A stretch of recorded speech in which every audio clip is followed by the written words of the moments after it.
This lecture dealing with the fall and sin will also be a shorter lesson and will, like lesson 5 having to do with the creation, mainly be in anticipation of the following two lessons 7 and 8, having to do with the incarnation. In this lecture, I hope to then present a basic and brief overview of the biblical account of the fall and what is called original sin, or perhaps is better termed the ancestral sin, and the effects thereof, outlining first the biblical account and then looking briefly at the basic Eastern position and comparing and contrasting that to the Western position, and then finally offering what I hope to be some irenic and conciliatory approaches of both positions, showing how, in substance, both traditions affirm the same dogmatic reality, while emphasizing, through different terminological and technical nuances, different aspects of the same mystery of iniquity.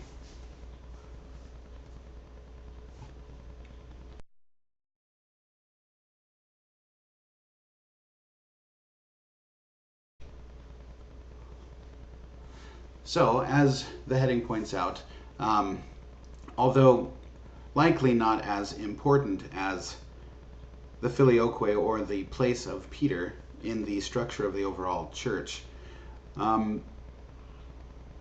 the understanding of original sin still remains a point of disagreement, if, however, somewhat muted in comparison to the other two doctrines, between the East and the West.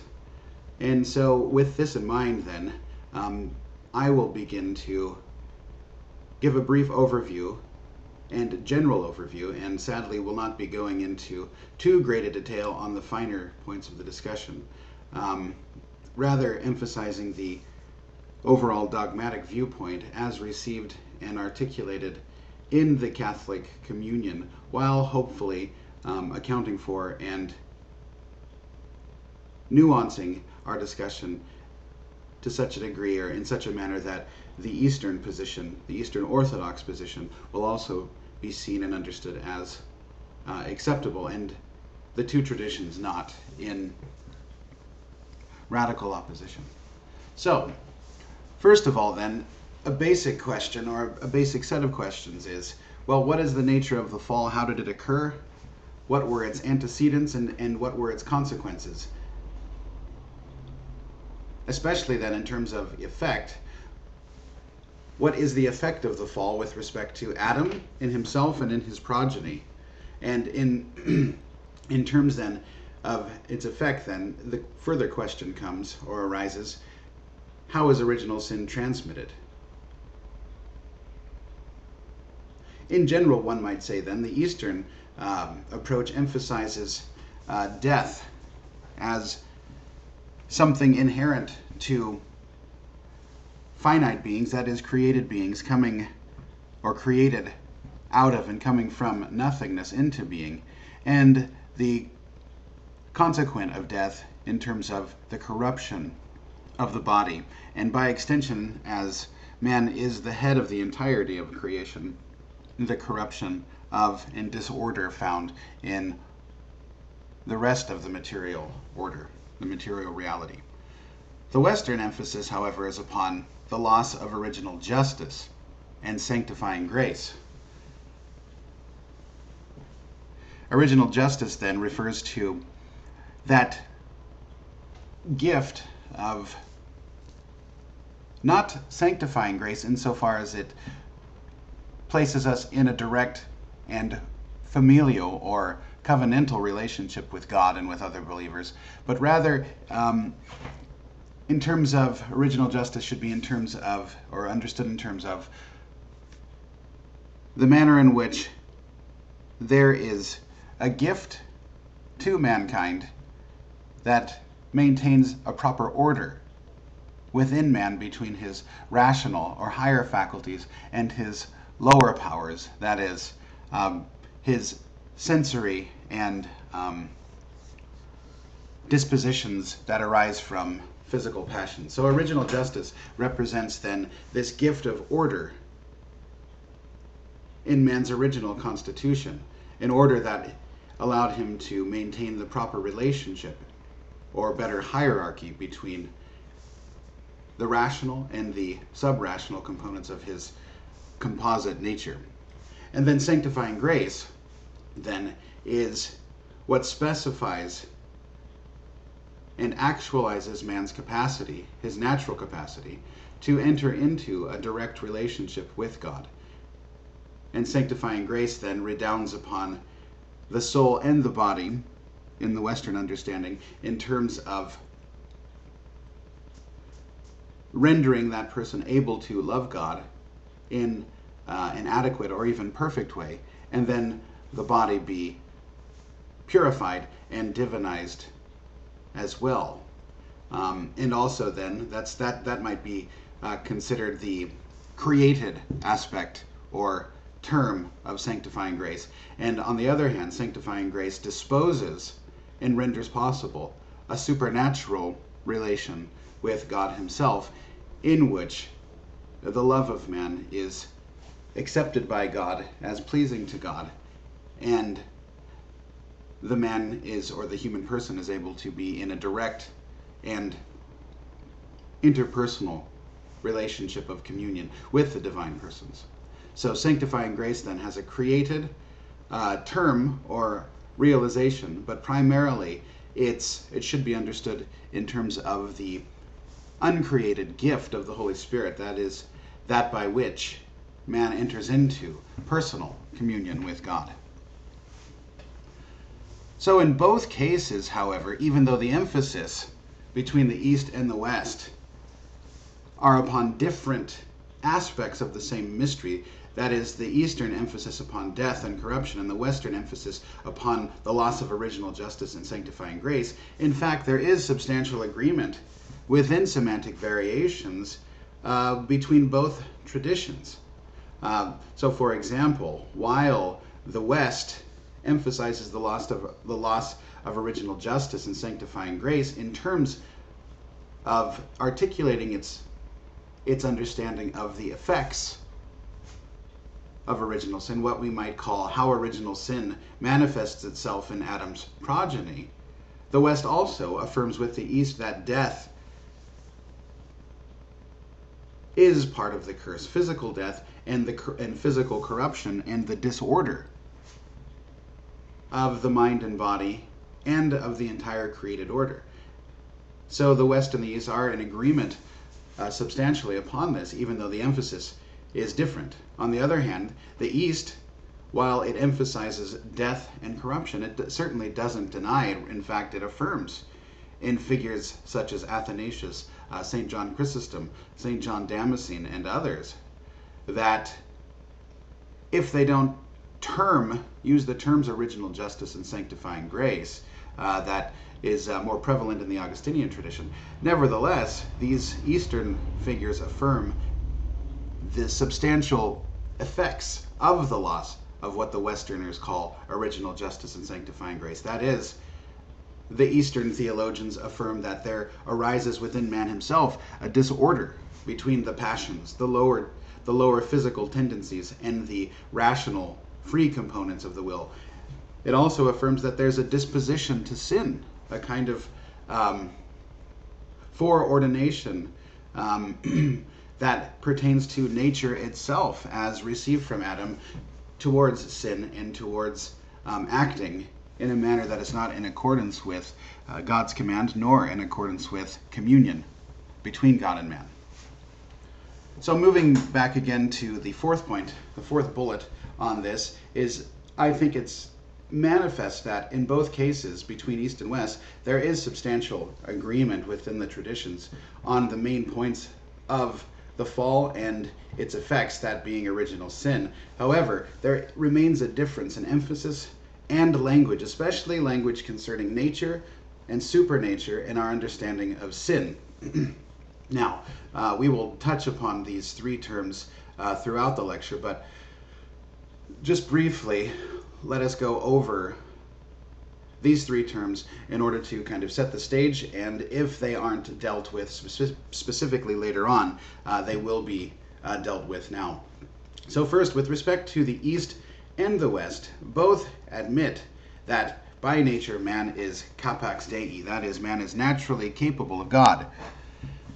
However, in the East, nature is taken in a more extended sense to include, and rightly so in my opinion, what God has in fact done, rather than what is in theory possible. So nature, for the Easterners, tends to include both the capacity for God and God in fact creating man in a state of supernatural or supranatural communion with him in terms of the virtues that come through divine grace. So nature in the East tends to be inclusive of everything that perfects man in terms of his capacities, whether or not that reality is the result of God's special action in giving him divinizing grace, or whether or not this activity is due to natural operation and in and through a natural power originating from man himself.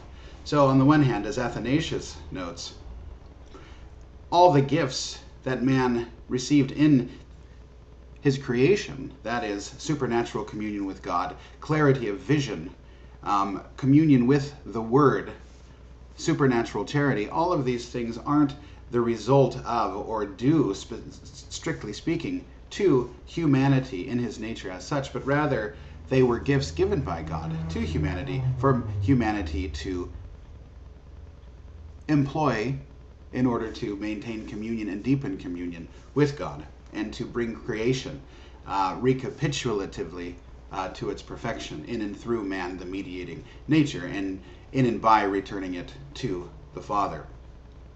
However, on the other hand, though, because all of these gifts were not in opposition to nature and required the synergistic cooperation between the created person through his nature and God himself in his divinizing activity, it was considered perfectly natural for man to exist in and operate through a supernatural mode of activity. In the West, however, nature and supernature were more specifically distinguished. So while the East had an extended sense where nature could branch out into supernatural modes of activity because the nature was in itself capable of this, and the supernatural gifts were in no way violent and in fact perfective, and in fact indicative of what God has actually willed for creation. In the West, supernature was considered to be something that is added by God, not in opposition, not in separation, but in distinction in terms of a mode of activity through which interpersonal, that is, supernatural interpersonal communion was established. So in some sense, supernature, while it affected the natural constitution of man, supernature, in terms of establishing a relationship between persons, was trying to articulate in the Latin West a distinction between nature and person. That is, nature in its natural powers, common to all beings of a given kind, and the mode of activity through which persons operated and perfected, or failed to perfect, their given natures. And this distinction then runs very close to the Damascene's summation of what we find in St. Maximus the Confessor's disputation with Pyrrhus on the distinction between nature and hypostasis, or nature and mode of activity. And then finally, sin is understood in some sense, especially, and here there is risk of a possible distortion, sin as stemming from the Augustinian conception in the West was used too broadly and indiscriminately for essentially different kinds of actions. However, well, let me back up for a second. Augustine would like to affirm that sin applies equally to the inherited effects of Adam and Eve's first departure from the will of God in its progeny, even prior to any possible will act. Thus, he would attribute a true guilt to infants who have no personal sin, because he believes somehow that because of the commonality and the fact that we all are one in Adam, somehow, even in our very nature, as being common and rooted in Adam, in solidarity with Adam, in our very nature, through Adam's sin, we sinned in our nature. And so thus, on the one hand, we have the inherited effects of the fall, that is death and corruption, loss of original justice and sanctifying grace, and all the distortions that follow therefrom.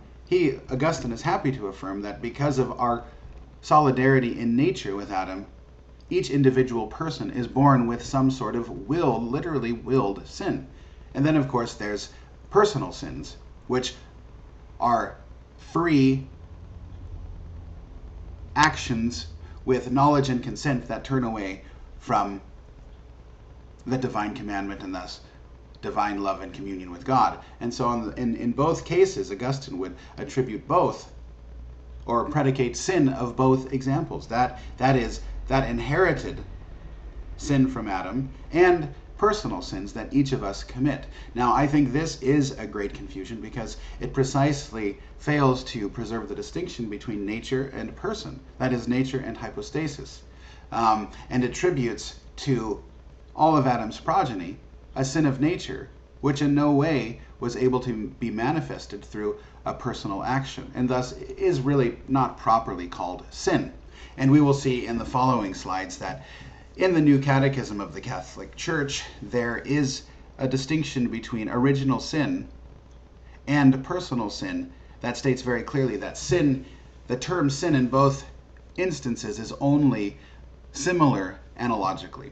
And even this inherited sin, this inherited guilt that Augustine would emphasize, and the Western tradition would in some way, in more or less confused manners, take up, that this is not exactly correct, and that there needs to be some nuancing on this topic. And this nuancing is in fact a concession to both good reason, the scriptural testimony, and also the consistent witness of the Eastern Fathers. So to sum up then this slide, we can say with the fifth point, a great deal of confusion likely stems from St. Augustine's understanding of original sin, because St. Augustine clearly was the most influential of the Western fathers. So it stems from Augustine's understanding of original sin and its transmission. Traducianism or creationism or both.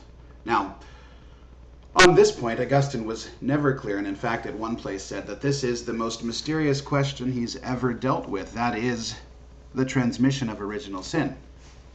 However, Augustine's lack of clarity and, in a sense, equivocal waffling between both possibilities or combinations of both possibilities, that is, traducianism or creationism, this waffling, along with his poor understanding of the notion of sin and guilt, has truly created some confusion, especially in the reception of the doctrine of original sin in the West. Now, briefly before going on, let us define traducianism and creationism. Well, traducianism has two basic understandings under a general heading. The general heading of traducianism being that the soul is passed down directly from the parents to their children. That is, the soul is created by the parents and passed down through generation via natural production from parent to child. And traducianism, under this understanding then, can be subdivided into two basic headings. One is a material traducianism, that is, somehow through the material handing down or propagation, the soul is passed down, and because the soul is fallen, that is, rather, because the sexual act of reproduction is enacted in and through a state of concupiscence, the effect itself, that is, the soul, will also carry this concupiscence.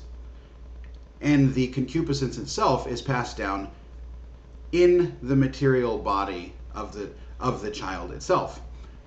On the other hand, there's a spiritual traducianism, which basically affirms the same teaching, just transferring all of the proper distinctions to the soul. That is, the soul is handed down in and through material reproduction, a material reproduction that is influenced by concupiscence and thus disordered, and thus the soul that is produced by the parent and transmitted to the child is fallen and thus inflicted with a kind of generated guilt. Now, this theory naturally goes far to explaining the solidarity between Adam and his progeny with respect to original sin and the fall. The problem, however, is that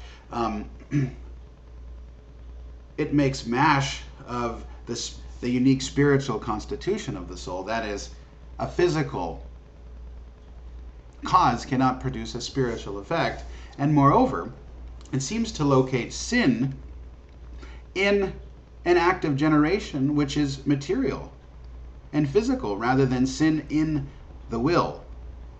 So sin becomes a physical quality, almost in a quasi-Manichaean or Gnostic understanding of the fallenness or tendency towards evil of material creation itself, rather than sin being a disposition, rather an actualized disposition through consent of the will that runs contrary to divine law. And then the next point, then, we've talked a bit about traducianism. Augustine, the second option Augustine waffled over was the notion of creationism. Now, creationism seems to be, and I think clearly is, the dominant and accepted position in both East and West, and the affirmed accepted opinion or teaching of the magisterium currently.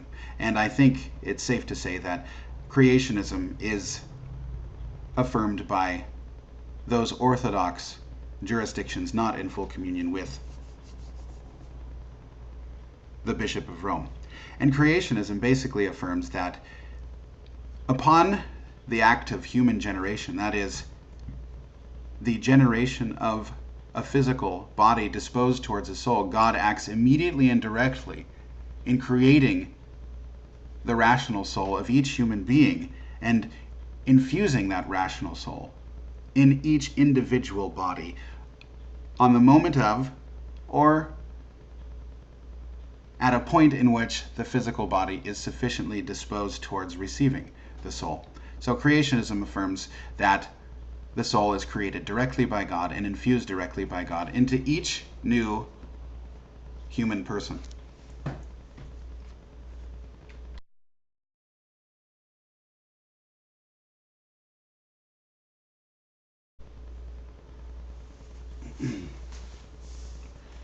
So now that we've discussed a bit of the differences and agreements between East and West, let's back up a bit and look at the biblical basis. According to both traditions, it seems, and we touched upon this in the previous lecture when we said that it seems the common opinion in the West and the East, Damascene sides with Gregory Nazianzus, that the angels were created prior to the creation of the material order.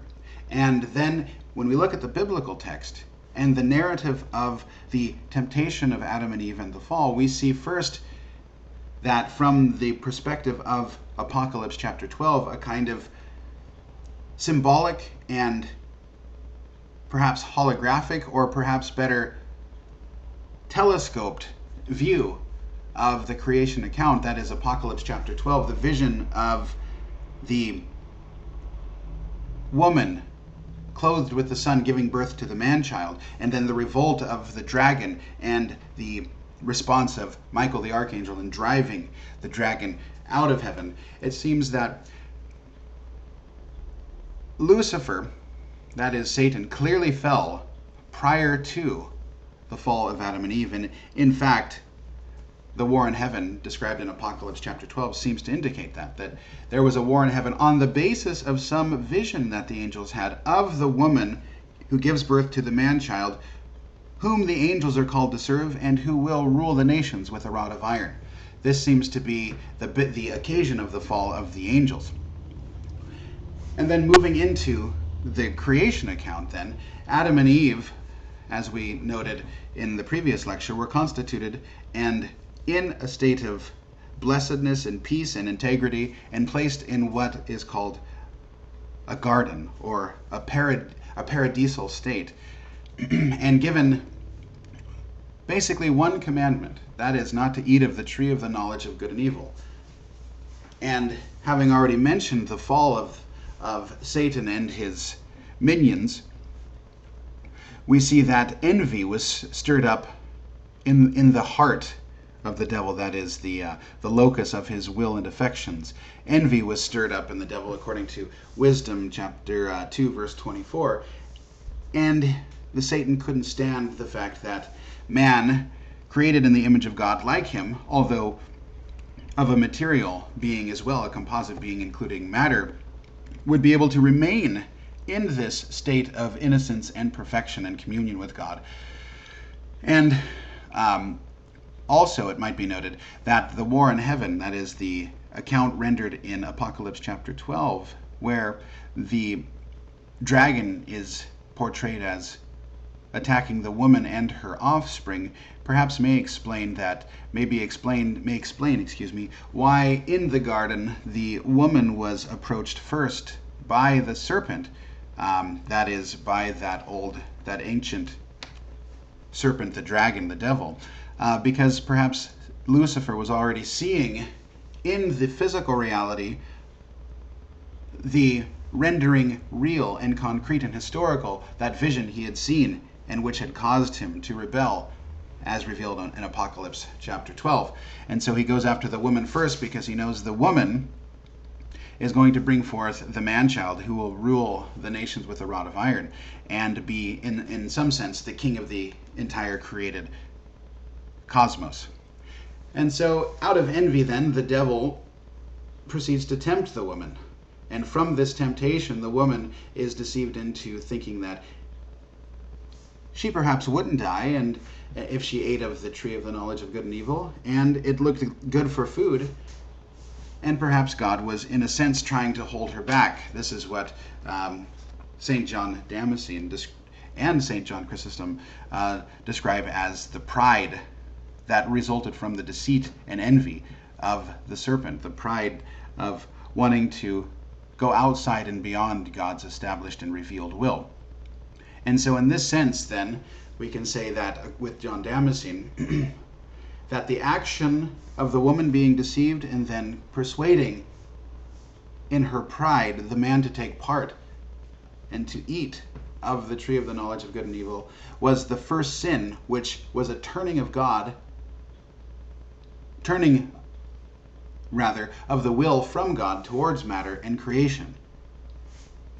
And creation itself being turned through man, that recapitulative head of all creation, that summation of all creation, away from God and towards himself. So in some sense then, the disorder that man incurs in his own life, ignorance, weakness of will, the running wild of the passions, this disorder, this topsy-turvy reality that he experienced in himself, also redounds upon creation, and creation then no longer is ordered towards man and towards God through man, but rather rebels against man in some sense, and man has to then work through the toil, the sweat of his brow, in order to bring the created order back into submission under his dominion. So first of all then, deceit and pride are the roots of original sin, but rooted ultimately in the devil, who was jealous, I think, ultimately of God's good pleasure with respect to his economy in the entirety of the created cosmos that centered around the woman and her son. So first of all then, the result of the temptation was sin. Then sin, according to the biblical account, seems to have several effects. First and most basically, the loss of glory and grace. This is according to St. John Chrysostom's interpretation of the fall. And what's interesting here is that the loss of glory and grace implies the entrance of death and corruption into the created order, but this glory and grace is primarily the relationship between man and God in supernatural or in covenantal, that is, communion based and rooted in love between God and man.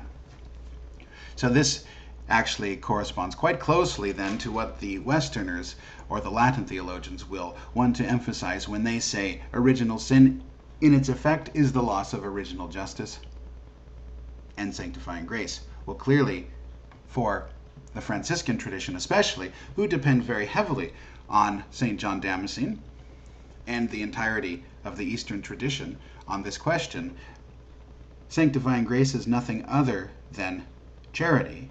And grace, for Chrysostom, is that which renders us like God in charity. So on this question, they're very close. The loss of sanctifying grace is the loss of grace itself, and thus its implication and effect, glory. Secondly, the world is cursed, and this is clearly rendered in Genesis chapter 3, verses 17 through 19, and then finally, Adam is rendered mortal.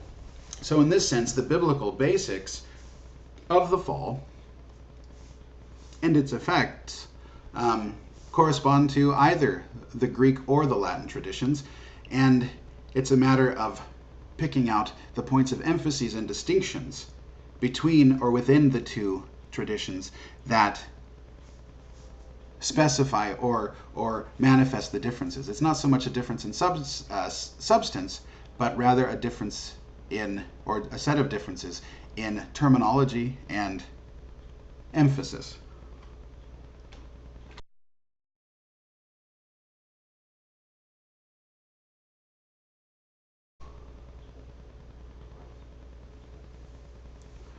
Now briefly, let us look at the Catechism.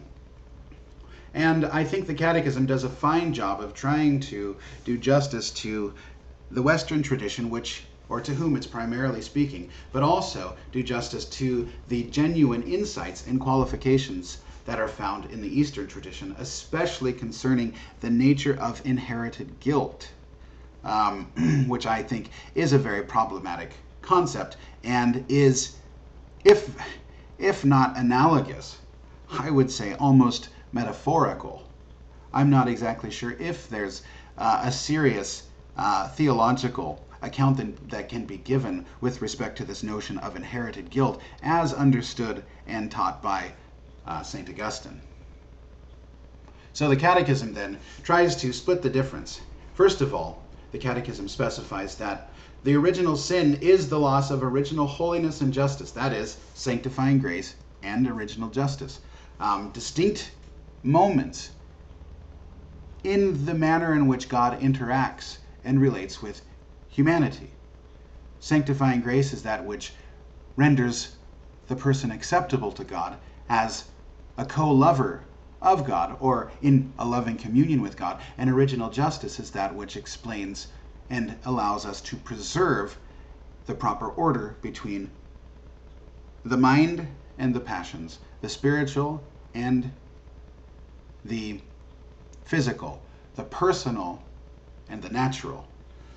Secondly, the transmission of original sin is from Adam and Eve of a nature that is wounded, not destroyed, not completely effaced, but rather wounded by the first sin, that is Adam and Eve's departure from the will of God and flouting of his will with respect to the commandment to not partake of the tree of the knowledge of good and evil.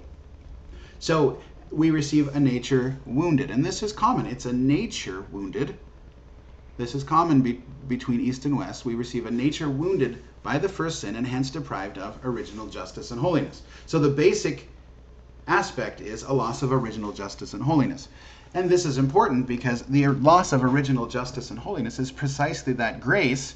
Remember, none of the Eastern Fathers, especially St. John Damascene, say that human nature is by nature immortal. Rather, it is by grace that human nature is immortal, and the grace that is lost is sanctifying grace, that is what St. John Chrysostom calls grace and glory, this is lost, and thus sin is in effect both as a punishment but also as an inducement for humility and for further education and purification, so that man can adequately and faithfully recapitulate and return all creation back to its proper course through him towards God the Father. And of course, this was first intended from eternity always to be realized in Christ.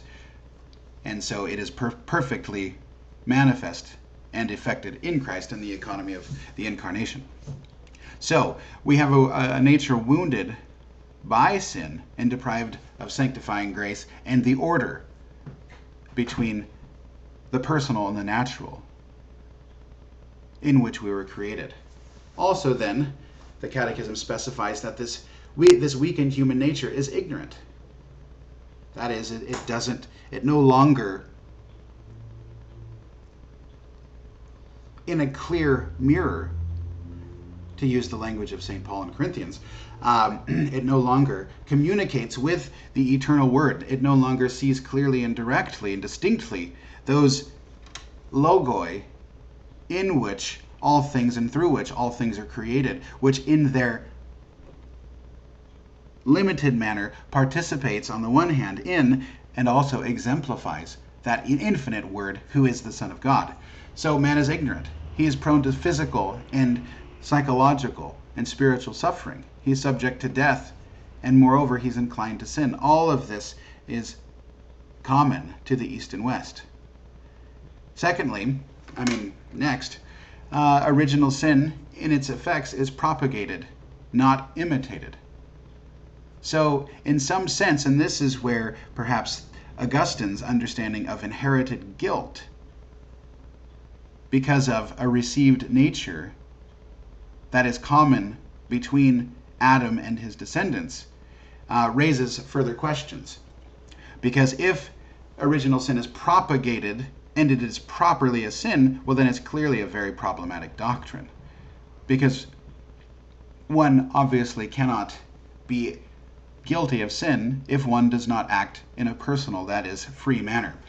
So if we say original sin, or better, the ancestral curse, is transmitted by propagation, not imitation, we have to think most and primarily in terms of the conditions in which we are born. That is, in a condition that is deprived of sanctifying grace, that is not in a proper and full relationship or communion with God and with our fellow man, or with creation for that matter. And so in some sense then we need to think of original sin and its effects in terms of propagation, not so much in terms of a kind of personal guilt that redounds to our free action, but rather being born in a situation that is already objectively disordered, both in ourselves with respect to God's eternal and primary will for us, and also with respect to creation itself. We're not in harmony with ourselves, with each other, or with creation. So this is, I think, the basic core. It's not an Augustinian statement here in paragraph 419 of the Catechism of the Catholic Church. It's rather a statement that's common to East and West. Original sin, that is the ancestral curse, is transmitted by propagation, not by imitation. This avoids the Pelagian error of saying that there is no such thing as original sin. There is no such thing as the inherited curse.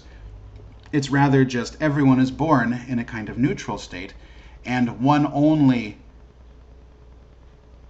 is implicated in Adam's curse by personal faults. This is a statement that wants to avoid that, because clearly that is not correct. We are born in a state which is fallen, and we don't simply become fallen by choosing to sin. We're already disposed towards sin and already born in a state of non-communion in the proper sense of being inserted in the covenant people of God in the economy of salvation. We're already born in such a situation as that. However, and this is an interesting distinction that can raise further questions and difficulties. And here, perhaps, one might be accused of being guilty of stretching the Catechism to fit not only an Augustinian paradigm, but also, and more properly, an Eastern patristic paradigm, when it says that original sin is personal, though not a positive fault. And by this, I have to affirm that it's personal insofar as our nature is affected, and our nature terminates in our person, and thus influences our personal activity and disposition. So it's personal insofar as persons we have natures that are cursed, and as persons with a cursed nature, that is, a weakened nature, ignorant, suffering, and subject to death and inclined to sin, we inevitably will sin. All men die because all men sinned. Going on, though, however, the Catechism further clarifies that even though this is a personal sin, it is a quality of each individual person. It is not a positive fault. So thus, it avoids, or at least seeks to mitigate, the Augustinian implications of original sin being understood as personal. And I think my account avoids the major fault of the Augustinian system, because it still preserves the distinction between nature and person, and is able to assent to what the Catechism positively states, while not falling into a collapsing of nature and person in a manner that Augustine seems to fall into. And then finally, and this is very important, this is another coloration or perhaps correcting of Augustine, is that sin, when it is spoken of with respect to original sin or the ancestral curse and its effects, and sin when it is spoken of as a positively committed fault of an individual, such a notion is only analogous. That is, both have to do with an imperfection and a disposition that leads us not towards God, but they are essentially different insofar as sin in a proper sense is only attributable to a positive action of a free agent in moving away from God or acting in a manner contrary to God's commandments. And original sin, then, is not properly called sin because it is not properly a free movement away from God's commandment. It's rather a state or a set of conditions that we're born in that implies an initial fall and a reception of a nature that is not, in a sense, most perfectly natural. That is, it's not, in a sense, most perfectly in accordance with its capacities as willed and established in the first place in the initial creation of Adam and Eve by God.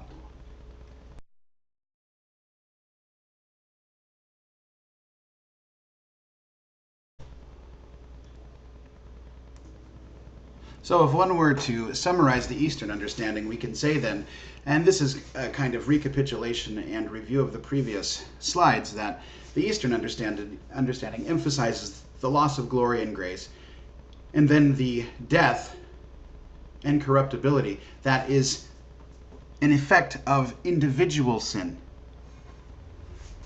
Secondly, the East denies the Augustinian notion of inherited guilt, because guilt is properly attributable only to a voluntary act, as St. John Damascene makes clear, as I reported in the previous lecture. Voluntary actions are the only most perfect rational actions, and as such, only voluntary actions are worthy of praise or blame. And the denial of inherited guilt, and we'll again touch upon this in the next slide when we look a little more carefully or specifically at the Western understanding, is based upon a reading of the original Greek of Romans 5:12. That is where Paul says,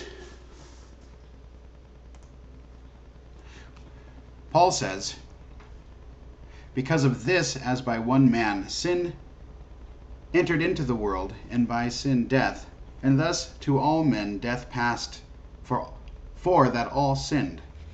The key passage with respect to the question of inherited guilt is the conjunction ho.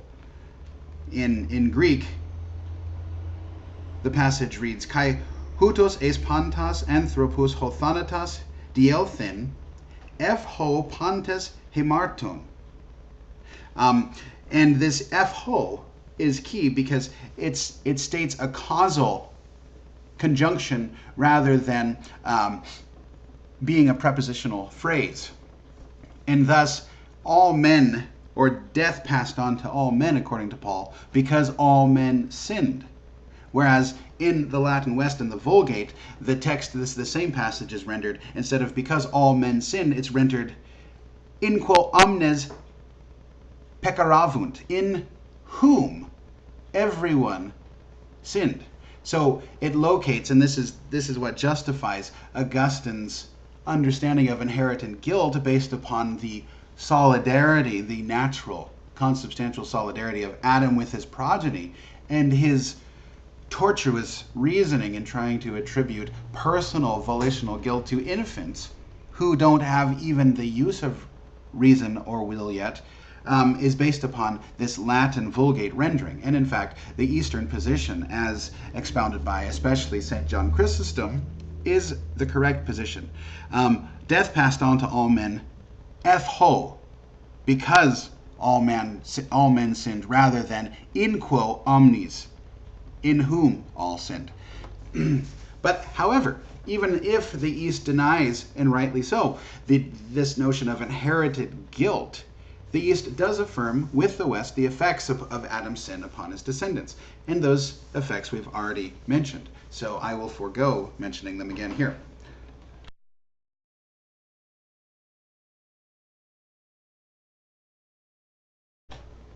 Moving now to the Western understanding, as we noted before, Augustine, his account of original sin was mixed and unclear. He himself said, I can't figure this out. I don't really understand what's going on. And so he tended then to say what causes original sin is concupiscent generation.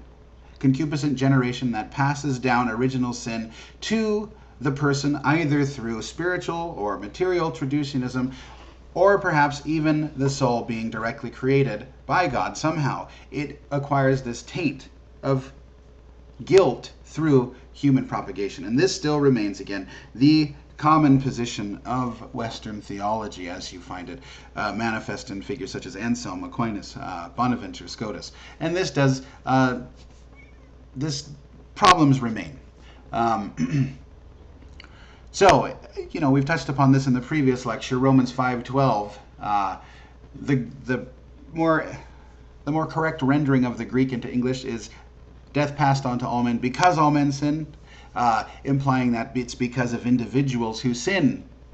This is the reason for why they die. Rather, Augustine locates it in Adam and somehow develops this quasi-metaphysical account of the consubstantiality and solidarity of all men in Adam, because in quo omnes peccaverunt. That means in Adam all sinned. And so he's got to do justice to that. And that ultimately you find then a whole theological trend or tradition is based upon a poor rendering of Greek into Latin, which then becomes systemic in a certain way in an entire theological tradition, a tradition which is working to extract itself or extricate itself from the implications of a kind of physicalist, in the sense that somehow matter is intrinsically evil, somehow that human reproduction is intrinsically evil, somehow that every man somehow sinned literally in Adam. The Western tradition has been continuously trying to extricate itself from this. And in some sense, a positive and very substantial step forward in this process is found in the person of Anselm in his treatise on sin and conception, and also on the original sin. First of all, Anselm is clearly a creationist. He affirms that God creates directly each soul, and because the soul is directly created by God, the soul is created as good. So that has implications. The soul is created good by God, thus we can't attribute sin in the first sense to the creation of the soul, nor to the soul itself, in terms of its nature. Secondly, Anselm seemingly took concupiscence out of the equation insofar as concupiscence is the essential reality of, that is, this disordered will, especially in Augustine, towards sexual diversions or deformations. Anselm took that out of the equation by and large and said, yes, along with the East, there is this disposition, but this disposition itself cannot be properly sin, because sin, the next point, is in the will. So when we sin, it's a deviation of the will away from God towards oneself or towards creation. Obviously, one can include oneself in creation. So it's a personal act. And so when he spoke of original sin, he removed the whole question of generation out of it. He says, yes, de facto, somehow sin is passed on through generation, but it's not passed on because of the physical reality of generation or the physical concupiscence in generation. It's rather passed on because in Adam, as moral head of humankind, Adam was required and commanded by God to preserve justice, this original justice we mentioned earlier, and sanctifying grace by conforming freely to the will of God and continuing to grow in knowledge and in holiness. What then Anselm calls original sin is this absence of what he calls due justice in the will. That is, this absence of original justice and sanctifying grace that we lack because of Adam's fall. We're born into a situation in which we are prone to sin and to death, and we actualize this tendency freely. So Anselm then says it's not any positive defect, it's not any aspect of procreation that is original sin, it's rather the fact that we are born in a situation, in the words of the East, that isn't fully natural.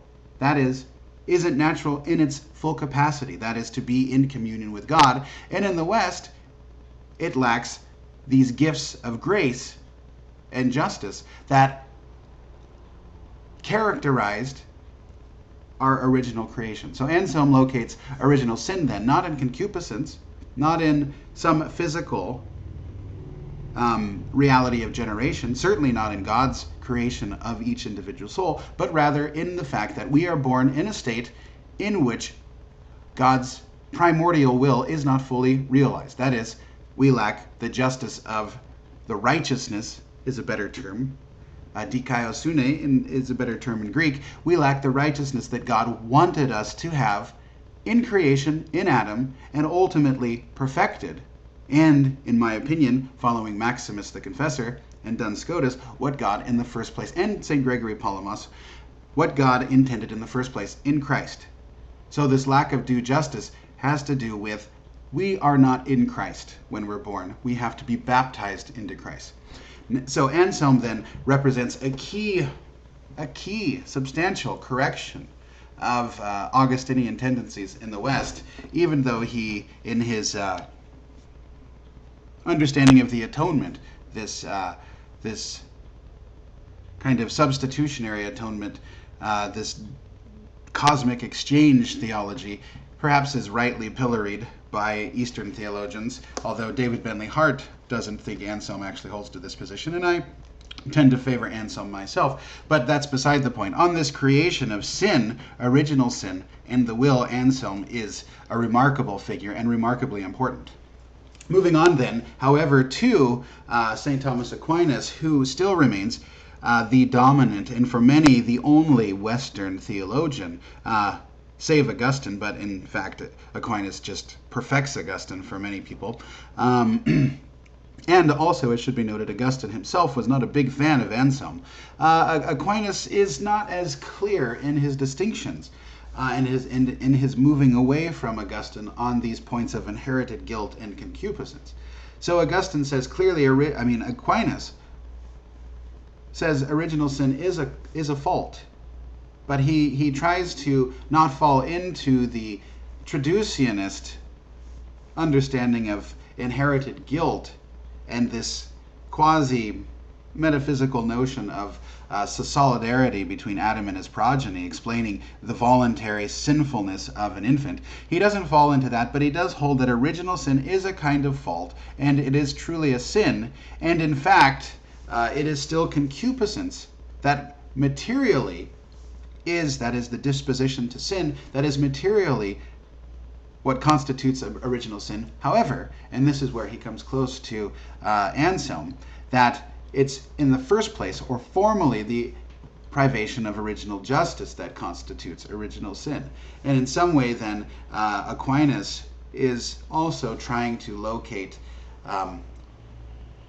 original sin with respect to the will, with respect to what God wanted for man in his first creation. And then ultimately, although Aquinas was what you might call a post-lapsarian rather than a supra-lapsarian with respect to the motive of the incarnation, such realization of God's original intent is most fully realized in Christ. And then finally, Scotus follows Anselm very closely on this question with respect to the will, and so does Bonaventure for that matter, and locates, while preserving a lot of the packaging from St. Augustine, especially with respect to concupiscence. But as we've said before, concupiscence is a reality present in the Eastern Fathers. It's just not at all tied down to this notion of in whom all sinned, and this kind of commonality, this solidarity between Adam and his progeny. Concupiscence rather is the disposition to sin. And the disposition to sin results in sin, and sin results in death, just like the Apostle James says in the first 2 chapters of his epistle. Sin, when it is finished, leads towards death. So Scotus follows Anselm very closely, and this is what allows him, Scotus being remarkably close to the Eastern Fathers on this question of the will and sanctifying grace, allows him to formulate his understanding of the Immaculate Conception. That is, Mary conceived in a state that is filled with grace, filled with sanctifying grace, in virtue of her closer relation in the mind of God, in the counsels of God, to the primacy of Christ in his perfect humanity.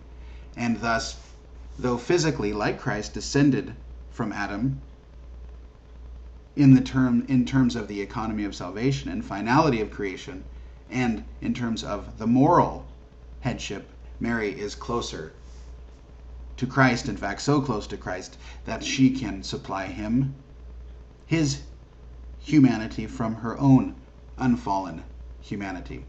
And so Scotus here then, I think, represents a certain high point in the Western understanding, a high point that is remarkably close to the Damascene, and through Bonaventure to certain trends we find in both the Damascene and in St. Maximus the Confessor.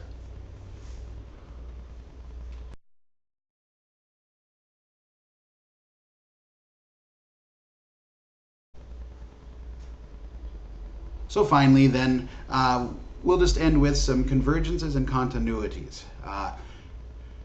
With zizoulos, we can say that sin, the original sin, and its effects were rooted in a kind of freedom, a freedom that was imperfect, not perfectly stabilized, as St. Maximus will call blessedness, that stability that partakes in the eternity of God. Rather, freedom was set in via, that is, freedom was meant to be tested and to be perfectly realized and confirmed in choosing God over creation, and thus ordering creation in and through man's own nature and personal actions to God.